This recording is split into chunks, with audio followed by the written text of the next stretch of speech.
What's up, guys? Hades here. So on the right side of the bracket, I was wrong in one of my predictions, and it was the Cubs vs IMPK match, and this actually happened to be the most exciting match of the week, and I want to review it and talk about kind of the mistakes that were made by both teams and how the losing team could have played a little better to maybe have been the winning team. So let's jump into it. Alright, starting out here, we have Cubs in the top right.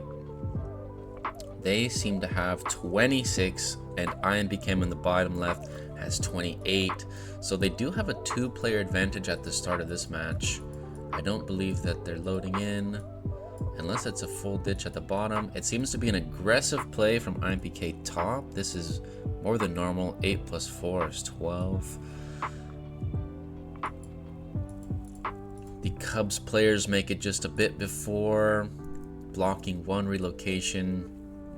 This is a pretty even top tower one though, and we'll see who kind of comes out on top here. Looking in at the middle, this is a very similar situation to the GN match. IMPK employed the exact same strategy, essentially going a little bit heavy on the middle, completely ditching tower 4, and now being forced to win the middle. And if they don't win the middle, they're going to lose the match. They should, in theory, win this middle though. When you count the players, you have 6, 7 Cubs. These should have been canceled. They never should have made it in. So now there's 8. IMPK has 8, 9, 10, 11, 12, 13, 12, 13, maybe 14. I don't know, there's 12. 12 to 8 should always win. Just straight up, I've always said this: if you're +4 in any situation, you should be winning that location. Now the weird thing about this match is we're 8 minutes in the game and there's still 4 players in the base, and on the other side there's still 5 players in the base, which is a lot, and there's still 2 missing from the IMPK side. But now the subs really came through on the Cubs side. And 2 players over the course of a match might not seem like much, but imagine having 2 extra players here in the middle, or imagine having 2 extra players here at the top. It makes a huge difference, and you're really going to feel the pain if they're not there. So you have to show up. We do finally get one more sub coming in a little bit late.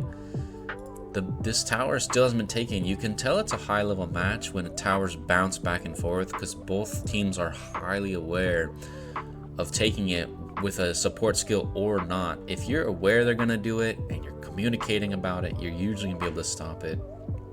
We can see here, Cubs do take it. They just have too much pressure here. I'm gonna break this down for just a moment, because I think a lot of people still fail to understand what's happening at a tower.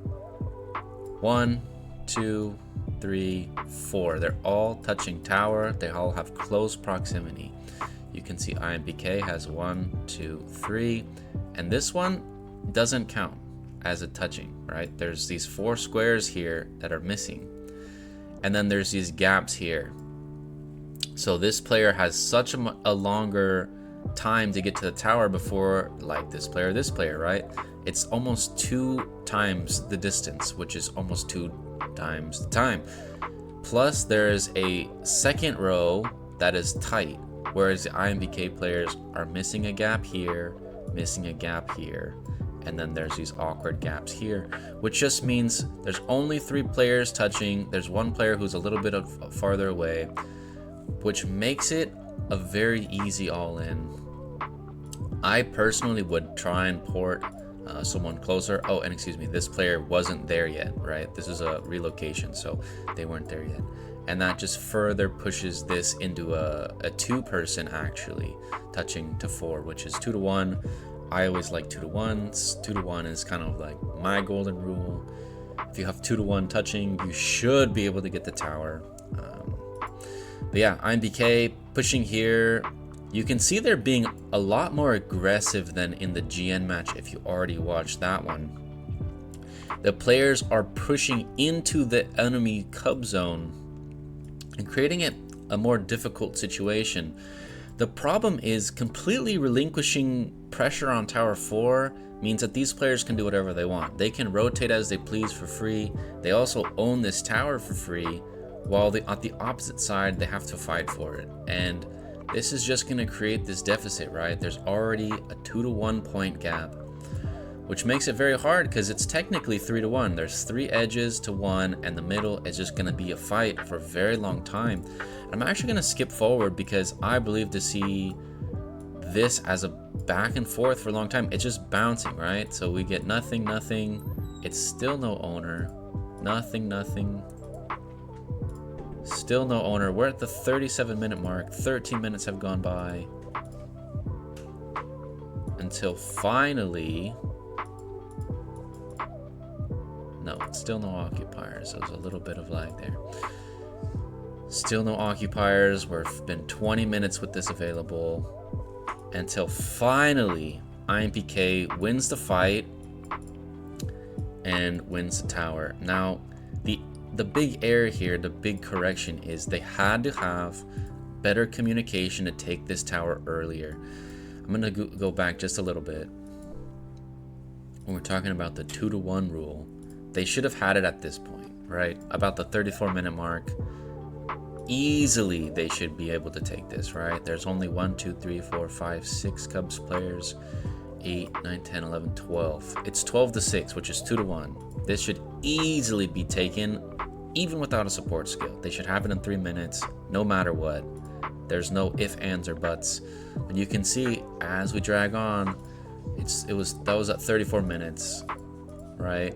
And we keep going.